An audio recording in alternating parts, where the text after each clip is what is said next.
Good morning, everybody. Hope everyone's having a good day so far. So just a little introduction from me is thank you for coming today. And as you already know, the topic that we're going to be discussing is how to effectively tutor children with ADHD. And we're joined by the wonderful Amanda Porter today, who will be sharing a little bit about herself before diving into this topic. So we're hoping to share some strategies, some really useful information that'll help you in your tutoring practice or perhaps what other educational setting that you work in. Before we begin, just wanted to highlight a couple of resources and things that we have on Twinkl, and I've just signposted them here. You'll be able to go back and make a little note of these once this recording is uploaded, but we do have resources. We've got a lovely blog written by one of our tutors specifically about ADHD in girls. We've got some other CPD materials on site. And if you haven't seen it already, there is the wonderful Twinkl Inclusion Hub that is there to help you in every aspect of your role. So without further ado, I'm going to introduce the wonderful Amanda. And Amanda, you can take it from here and talk to all of our lovely listeners today. So there we go. Thank you. Thanks, Susie. Yeah, good morning, everyone. It's a real pleasure to be here. And it's very encouraging that there were so many people who have kind of signed up to this. So obviously a lot of people are keen to know a bit more.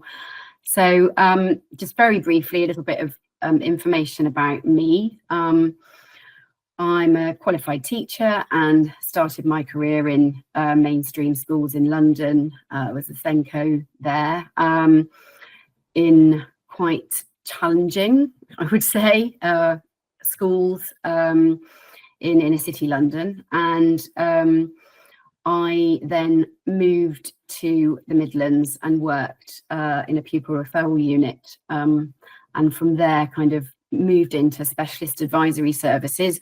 Back in the day, I was a specialist teacher for behaviour, but then the code of practice changed, and so then for the last 15 years or so, been specialist teacher for social, emotional, mental health, so advisory services to schools in my district. But 4 years ago, I went freelance in the midst of COVID and was actually made redundant from a project that I was working on. So I'm now an independent consultant, but still very much in that sort of field of SEN and support, but I have a particular interest in neurodiversity and ADHD. I'm actually diagnosed myself as well, and I have my own children, so I have a lived experience, but actually sort of 25 years of experience in schools and education as well. So that's a bit about me. Next slide, please. Okay, so this is, as I said to Susie this morning, like a day's training kind of condensed into 45 minutes. So we're doing a whistle stop tour this morning. I'm going to just try and touch on a few sort of key bits of information, and then strategies and approaches. We'll open up to Q&A at the end. So there will no doubt be things you would like to know more about. And I'm sorry this is a bit rushed, but pop things in the chat and, you know, hopefully we can either answer at the end, or if there are things you want more time on, then obviously in that feedback form, you can indicate that. But I thought it would be useful to just talk about what ADHD is, because it's well known. We all think we know what it is. So if you looked it up, if you Googled it, the NHS website tells you that it is a disorder that is categorised with these specific behavioural difficulties, which are inattentiveness, hyperactivity and impulsiveness. And those are the kind of key, I guess, almost criteria that are still used to kind of describe what ADHD is. And in the UK, we use either the DSM-5 or the ICD-10 to diagnose, and still broadly use these three areas: inattentive, hyperactive, and impulsive. And when someone's diagnosed, they can be diagnosed with combined ADHD, so they have all of those things, but some are diagnosed with predominantly inattentive. So the impulsive hyperactive is not seen as obviously, and you can get predominantly hyperactive as well. But actually, I would say, you know, the most common is combined. So we, you know, that's the official line and what probably most people understand. And with that, they have their own preconceptions and experience of what that means. Next slide. But I'm interested in just talking about what it really is. So I'm not saying it's not those things, but in reality, what we really see and what we now know, because those diagnostic sort of criteria were set a very long time ago, and also based on research that was done decades ago. And the research was all carried out on boys. So when they talked about, okay, what are we looking for if we want to diagnose ADHD? And they came up with inattentive, hyperactive, and impulsive. That was based on research done literally at the, you know, 50, 60, 70 years ago, and all that research was on boys. So we have come a long way from that. That basic criteria still stands at the moment, but what we now know is much broader, based on a lot more research that's been done around neuroscience, MRI scans, genetic research across the globe as well. So in, you know, all countries of the world carrying out research. And so the reality is it is a neurodevelopmental condition. It used to be known as a behavioral disorder before 2013. In the previous DSM, it came under behavior disorders. And in 2013, it changed because of research. So it is not a behavior disorder. That is an old school thinking. It's a neurodevelopmental. It means it's something that is present from birth, and it affects the development and the way that the brain develops through lifespan. It is a difference of brain function. So a lot of people feel that disorder actually is very negative, and if you try to frame it as a difference, that can be more helpful. And it impacts executive functioning, which we're going to talk about a little bit more in a minute. There is a very strong association with low levels of dopamine, which is a neurotransmitter, and this has come from the research that's been done over more recent years. People with ADHD have what is often called an interest-based nervous system. So their whole nervous system, so the way that their senses work, the way that they can manage their kind of their own nervous system and their you know, attention and that sort of thing, is interest-based. So when something is of interest, they are better able to manage their own nervous system.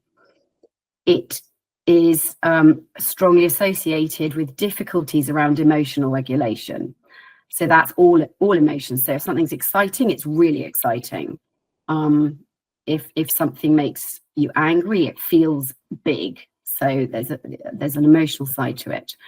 Projection sensitivity is a huge sort of part of it. It's not in any criteria, but you may notice if you're working with children that small things that might not initially seem like any kind of rejection, they might respond to in quite a big way. So any kind of failure or anything that they might perceive as rejection, even if it's not. It is absolutely not a deficit of attention. The problem is being able to choose and control attention when it's needed. And sometimes it comes with very high levels of attention, which is why children in schools are often labeled as naughty, because the teachers will say, well, you know, they manage perfectly fine to concentrate when they're in science, In fact, they've sat still for 45 minutes and they haven't said a word. So they're definitely not ADHD.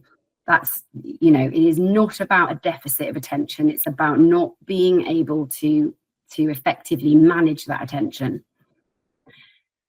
It's not about the what, it's the how. So the difficulties are not so much about understanding what needs to happen or what information they need to put on paper.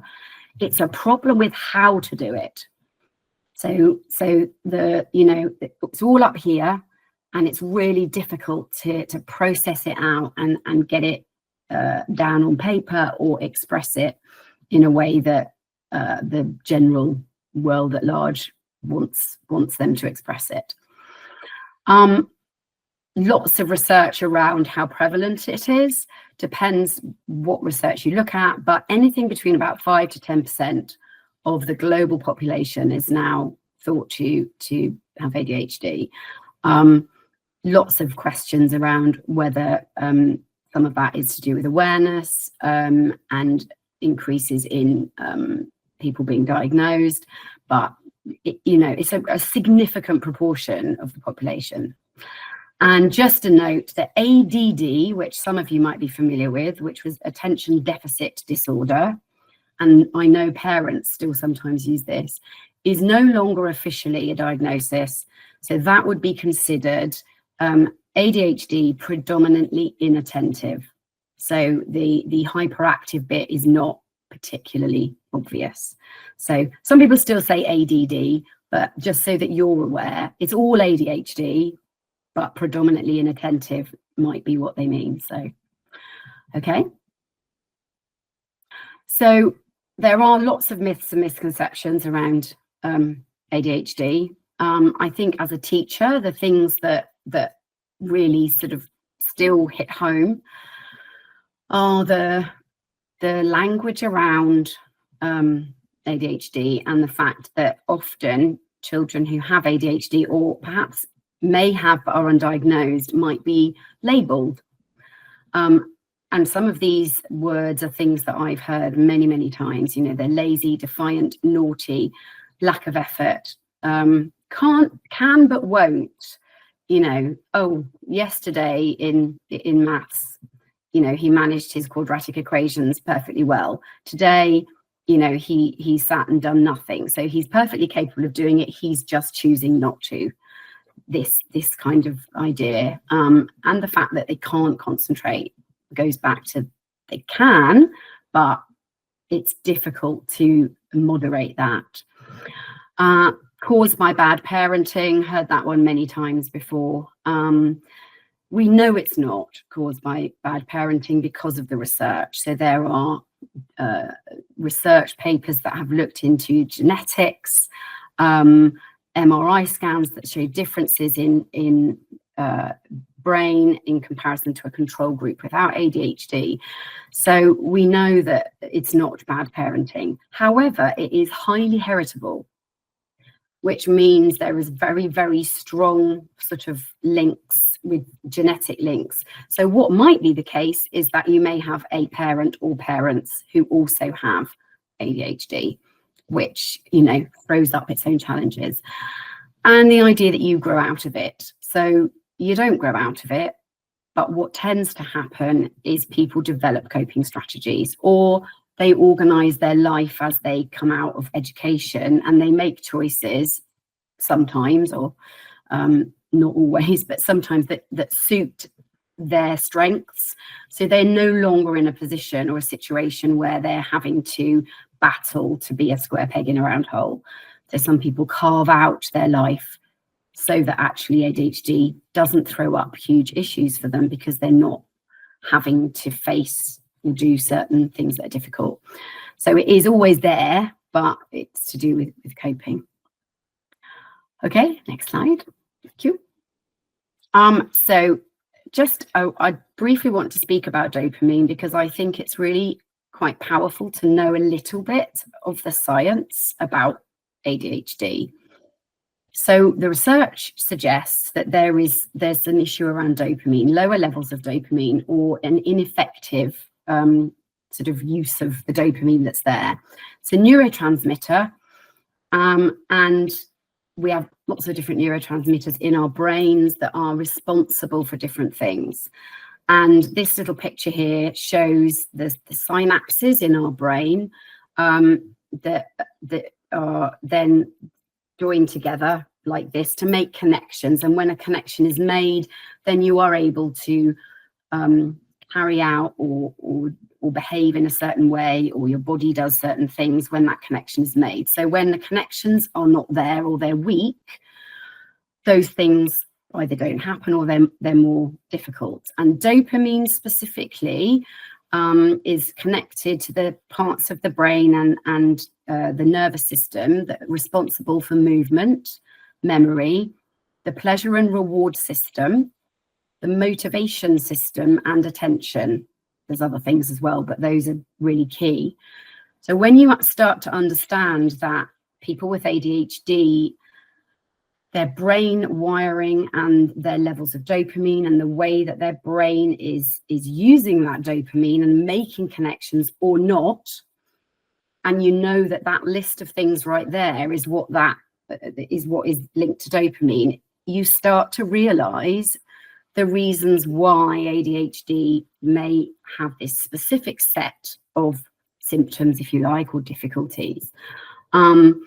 Because if your dopamine isn't functioning the way it should be, and the neurotransmitters in your brain are not making strong enough connections, then those things are going to be more difficult. And the reason I think it's important to understand that is that we need to start trying to sort of take the blame away from the child and stop seeing ADHD as a behavior problem or a choice, and start to understand that some of it is to do with lack of kind of connections in the brain that then allow people to do these things. I think that the pleasure reward thing is really important, because what is useful to know is that whereas someone without ADHD might find something pleasurable or might experience a positive feeling or reward, if you like, relatively easily or intrinsically. So, I've finished 10 questions on my science homework. I feel quite good about that. You know, that kind of intrinsic reward. That doesn't happen in ADHD. The pleasure and reward system is not very well connected. So the amount of kind of reward needed to feel that pleasure sensation is much greater, which is why things like sort of positive praise and rewards are really useful, but they also need to be quite quick and they need to be quite regular, and that we're just feeling pleased with yourself just because you've managed to do what was expected won't be enough of a motivator. Okay, next slide. So I talked about executive functions, and if I'm honest, I don't remember learning about executive functions when I did my teacher training. To be fair, that was quite a long time ago. But certainly in relation to ADHD, I think it's really useful to find out a bit more about executive functioning. And when you look at what we mean by executive functions, you can start to see why you might see certain challenges and behaviors in a child with ADHD. So the executive functions are all the sort of higher level functions that are relating to the prefrontal cortex, the front of your brain, the last bit of your brain to develop. And so if you looked at this list and say had a 3-year-old, then you wouldn't really expect a 3-year-old to be able to do a lot of these things: task initiation, self-monitoring, impulse control, you wouldn't expect that. But it develops as our brains develop, and the difficulties with executive functioning continue beyond where you would normally expect a child of that age to probably have started to develop some of these skills. And obviously, as they get older, you would certainly be expecting a teenager or young adult to be able to do many of these things most of the time. But ADHD affects the executive functioning because of the differences in brain connection. So I would say, you know, become aware of what we mean by executive functioning, and start to perhaps look at some of the challenges that you might be noticing through that lens, and think, okay, well, actually, you know, it looks like they're just, you know, are finding this work difficult. But is it the work, or actually are we looking at task initiation? Is it the starting of something that's really hard? So it's useful to have executive functioning sort of in your toolkit. And I'll talk a little bit later about speaking to parents, and I actually quite like all the information about executive functioning as something to have in your back pocket when speaking to parents as well. Okay, thank you. Next slide.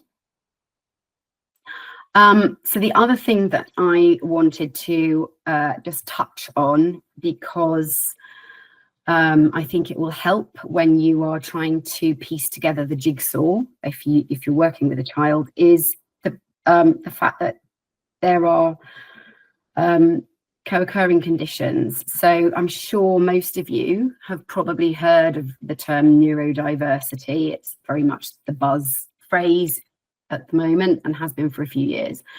It's a kind of umbrella term, I guess, for broadly speaking, sort of neurodevelopmental conditions, and ADHD sits under that.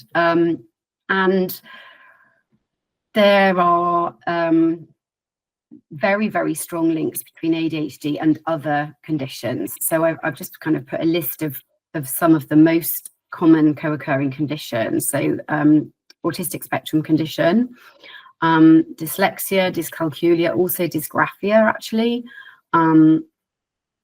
developmental coordination disorder, which some of you may know as dyspraxia. I've just noticed a spelling mistake. That should say Tourette syndrome. Apologies. Tourette syndrome and tics, anxiety, sensory processing difficulties, sleep disorders, and ODD, which is oppositional defiant disorder. It's actually more likely than not that there will be at least one other co-occurring condition, and that may or may not be diagnosed. So just be aware that if, for example, you've been asked to tutor a child and you know that they have a diagnosis of ADHD, there may very well be other things going on that haven't been diagnosed, because quite often there's kind of overshadowing. So if the ADHD is quite obvious, then you miss other symptoms. And I've certainly experienced this. I used to run a nurture group intervention, and had a young lad come to us who was ADHD, and quite severe. I mean, he was really struggling in the mainstream classroom, which is why he was with us. And he started on medication, and within about a week of starting medication, that really helped manage the ADHD behaviors. But what we then saw really strongly and obviously was the autistic behaviors that hadn't been obvious before, because actually the ADHD was kind of very externalized. So be aware that there might be other things going on. The other one actually that is very common is hypermobility, and don't underestimate the impact that hypermobility can have on learning. It makes sitting and writing very tiring. So you know, just be aware that there might be other things going on that you or parents or the other people might not be aware of. Okay, thank you.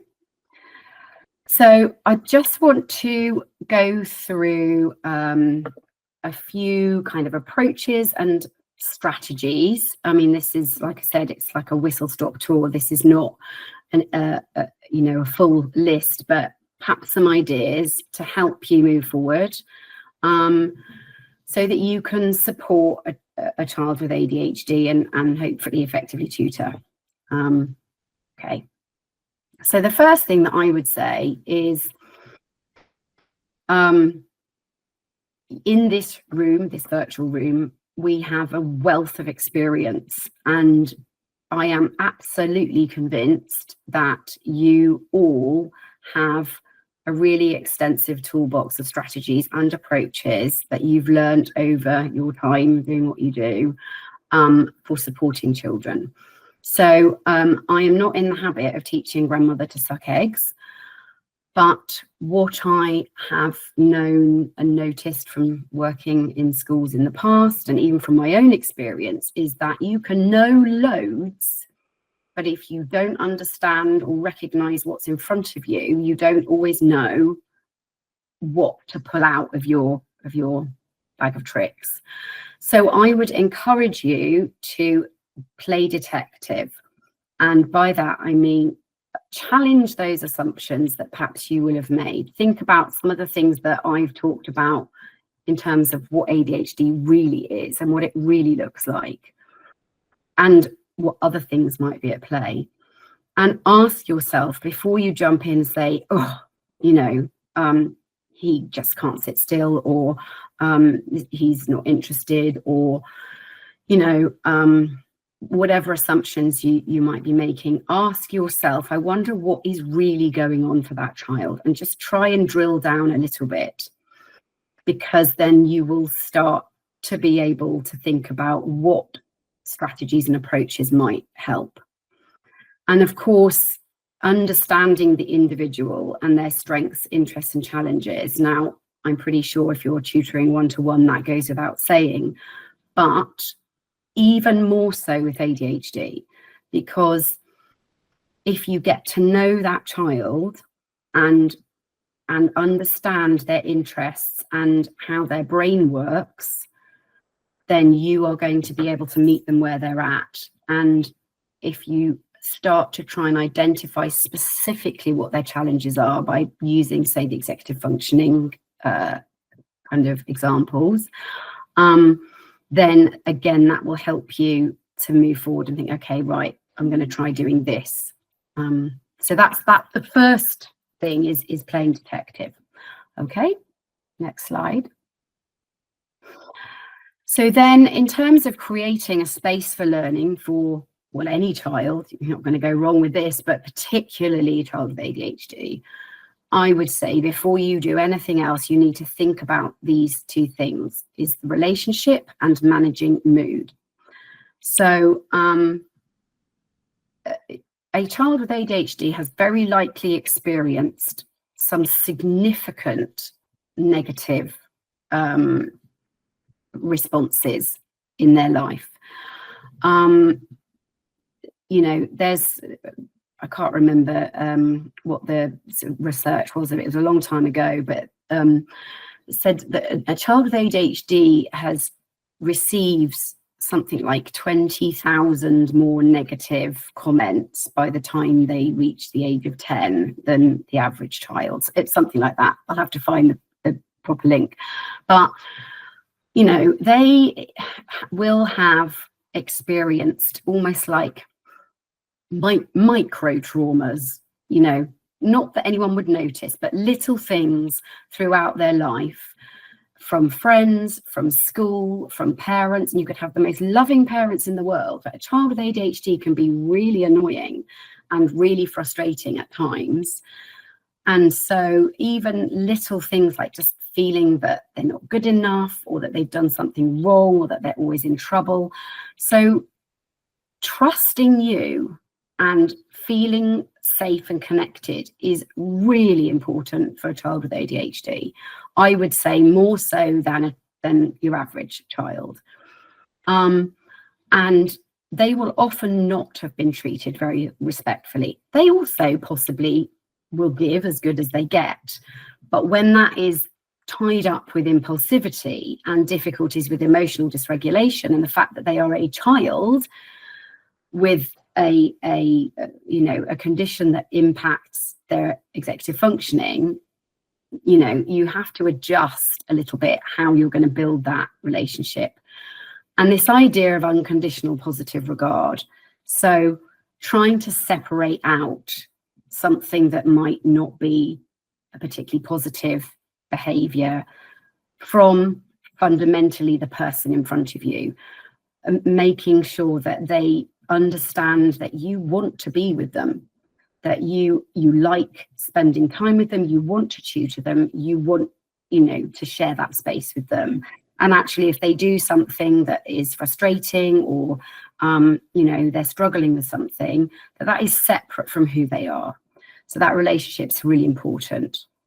And then because there's difficulties with emotional regulation, actually starting off the session before you do anything else with just having a bit of a check-in, either explicitly asking them, or you yourself being aware of where they're at. How is their day? How is their mood? And trying to manage that so that they can move into a session with you not carrying any sort of dysregulation.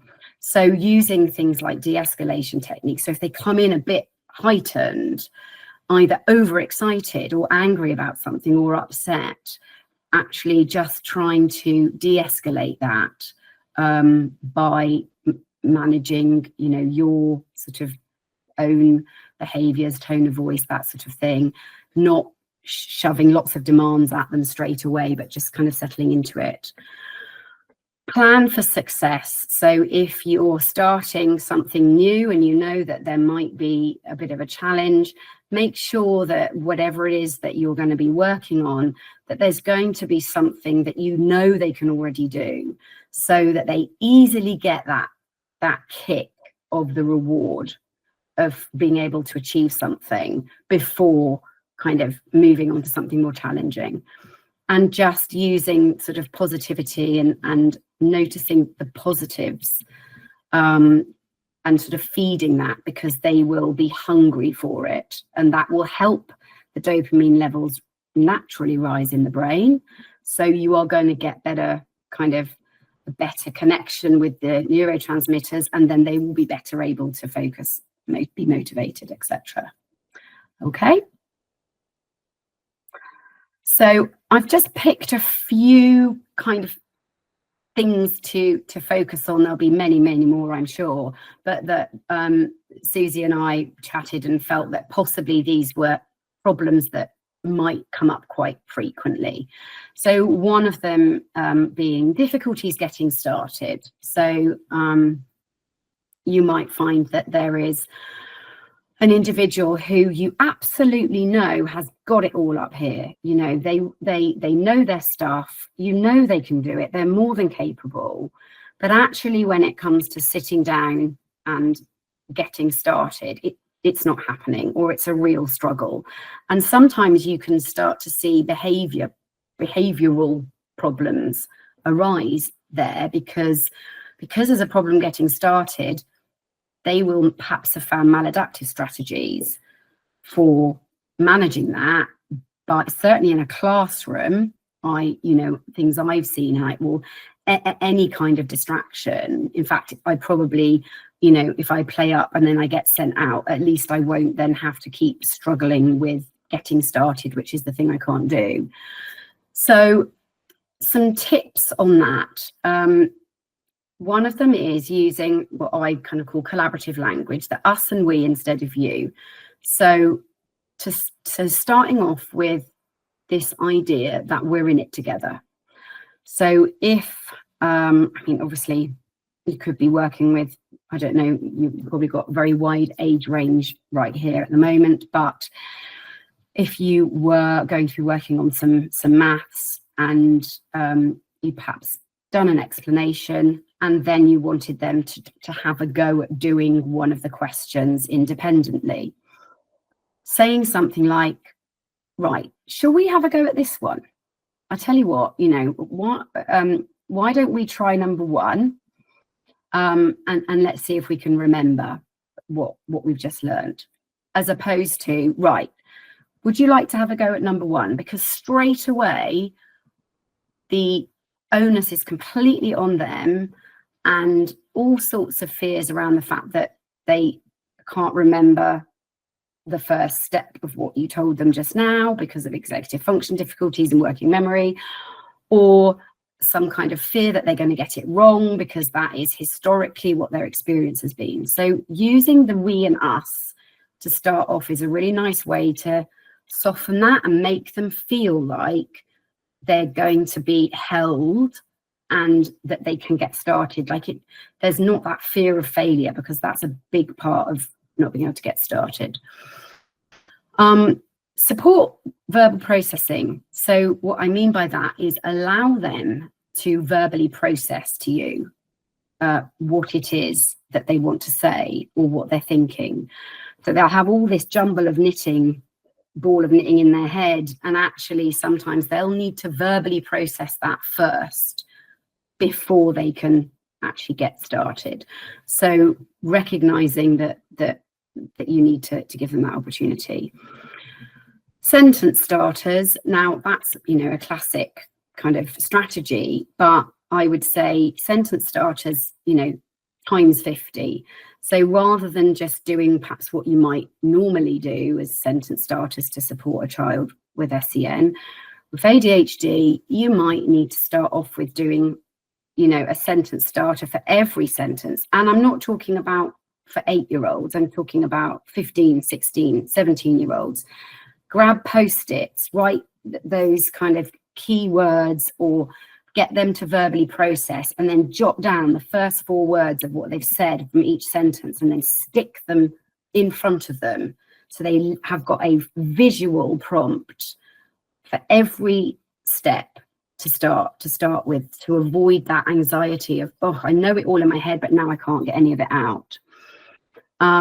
Similarly, sort of writing frames, but I would condense everything down. So, I mean, if you're doing kind of GCSE/A-level stuff with, you know, English, you've got all your kind of PEA paragraphs and all the rest of it, which are, and they're great, but they'll be too much and too big. So still using structures like that, or even more sort of specific writing frames, but keep them a little bit at a time rather than, you know, a writing frame for the entire piece of work.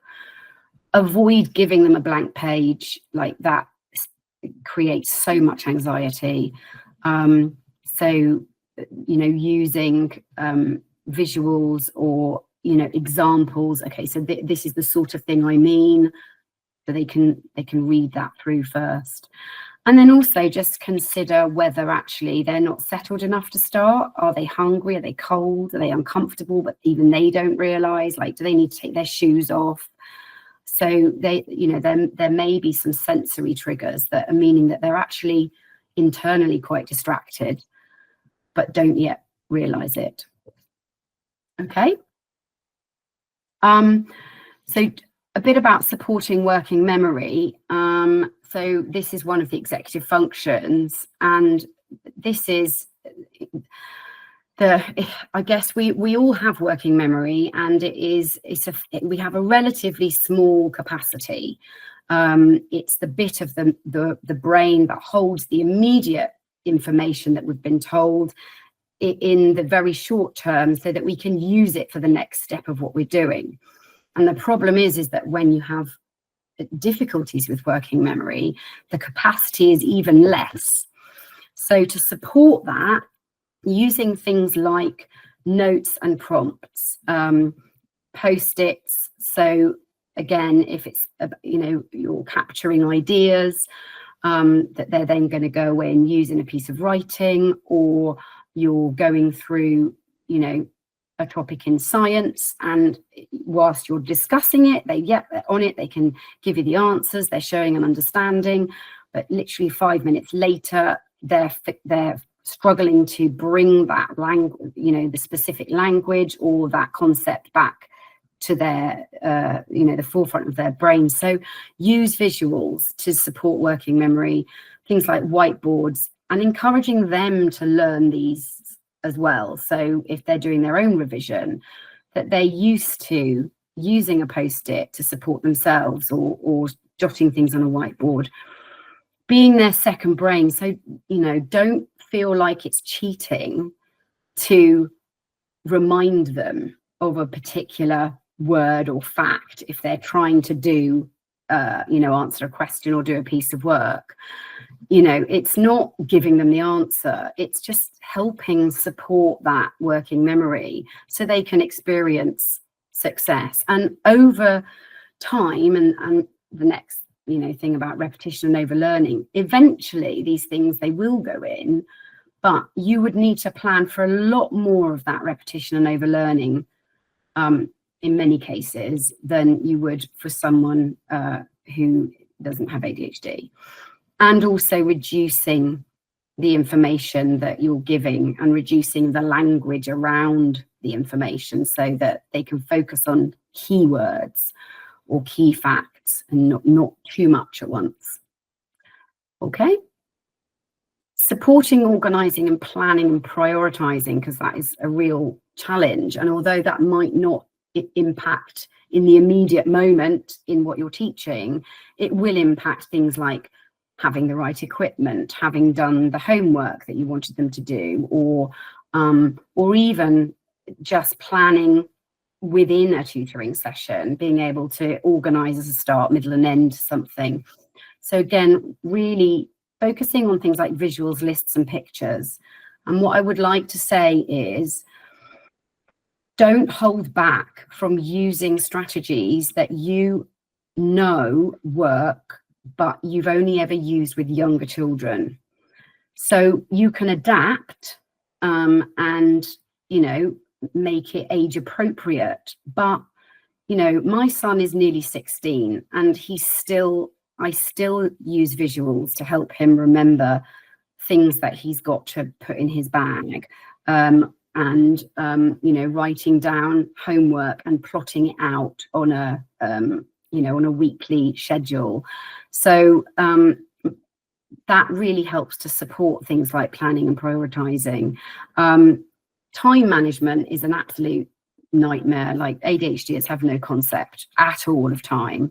And I just wanted to show you this one timer because, when I think timers in classrooms, like little sand timers, I don't really mean that. So this is just an example, and I don't work for this company, but something like this, which was about 12 quid off Amazon. And what it does is, I don't know if you can see, you turn it round, so that I put onto 20. So that 20-minute block of time is now coloured in blue, and it will very slowly go down. Now, if you are supporting a pupil with, say, exam technique, I know they're not going to have one of these in their exam, but this visual representation, and I don't think that's babyish at all, like I would use that myself, the visual representation of the passing of time is really helpful for them to practice. And just don't treat those difficulties like a behaviour issue would be my kind of closing comment on that one, because they're not deliberately being disorganised. Concentration, sitting still. So understand that their nervous system is interest-based. So is it interesting, important, or urgent? If something is one of those things, it's more likely that they will be able to concentrate to do it. Not always, but it increases the the chance that they'll be able to concentrate, because that increases the levels of if something's interesting or important or urgent, it increases the levels of dopamine in the brain naturally, so then they can concentrate and focus. Again, just consider the sensory needs. Actually, are they trying to get their own sensory needs met by fidgeting or needing to stand up or walk around or whatever? Be flexible about the how. So focus in on the task that you're wanting, the learning task, and try, if possible, to be less flexible about how they do it. So, you know, as an example, and it may not always be possible or practical, but do you know what? If somebody wants to stand up to work, then that's fine. If they want to sit on a beanbag to do their science practice paper, or even lie on the floor, you know, actually, if that is what is going to help them to regulate and focus, be less concerned about how they do it and focus more about that they're doing it. Obviously, managing distractions, so just being aware that it will be difficult for them to regulate their attention if there's distractions. Food and drink, like actually is quite a good way to stay focused. Taking sips of water is almost like a fidget in itself, or chewing or eating can really help, and it can be a bit motivating as well. I put the dreaded fidget toys because, you know, some kids would have been given fidget toys, or you know, they have their use, but if you are going to allow something for them to fidget with, which can be useful, if it starts to be a distraction or they're silly with it, don't hold back from having rules around it. So rather than just taking it away and saying, no, you know, you can't use that, say, okay, I understand that you want to have something in your hand, or that's helpful, but as all the while it's being helpful, that's fine. If it's not helping, we put it away. And understanding that body doubling, which is your presence with them, is quite a powerful way of helping them to self-regulate. So just your presence next to them as a calm, grounded person can really help them with concentration sitting still. Okay. Managing when you feel challenged. And I've worded it as such because we all get challenged in different ways. So what I find challenging, you might not, and vice versa. So if you sense that this is a problem, I would suggest you co-produce some rules together where you talk about how you want a session to be, and there's an agreement between you. A set up for success using a reward system, and you know, it doesn't have to be anything fancy. It could just be that you are aware that you need to be constantly giving them a thumbs up more than you would normally. If you do what you've always done, you will get what you've always got. So if you keep trying the same thing and you don't get the change in the behavior or what you want, you need to get creative, go back to being a detective, think back about what else could you do. Don't just keep repeating and think that eventually it will get solved, because it probably won't. Be creative, engage the senses, so tactile, get them up, you know, try and be more engaging with their interest rather than, you know, just plain sort of black and white paper. And recognizing your own triggers, whether you actually find something particularly difficult because it triggers you for some reason. So allowing that moment for you to reflect and have some self-compassion and recognize, you know what, yeah, I do find that difficult, and that's okay, but I also need to regulate myself so that I can regulate for the child. Okay, next slide. I think we're pretty much, so this really was I was going to kind of open, I'll whiz through the 2 slides, I'm really aware of time, but I think working with parents and carers can be challenging when you're in that really intense situation where you're one-on-one with a child. So there's probably going to be some questions that we can answer about this, but my tips would be to, you know, think about reframing your language and finding alternative ways to describe. So if there's things that are difficult, you need to speak to parents, then, you know, these are just examples, but rather than using more negative type language, try and see how it could be positive as well.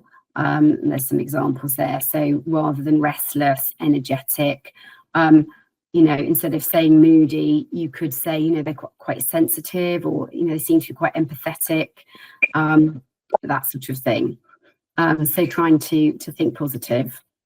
And next slide.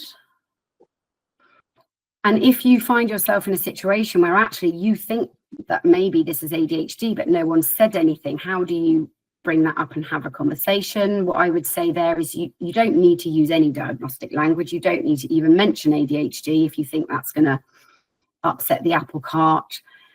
You could think about specific difficulties and relate them back to executive functioning. So say, you know, he seems to really struggle with his working memory, and that's kind of affecting how he's able to initiate the tasks, rather than, well, he can't sit still and he isn't able to concentrate. And, you know, so just trying to be a bit more specific, and using those kind of phrases like, I've noticed he seems to have a difficulty with, and being specific rather than saying I think he's got ADHD, because that, you know, may not initially land well. It depends on the parents. So sorry, I've really left hardly any time for any questions, but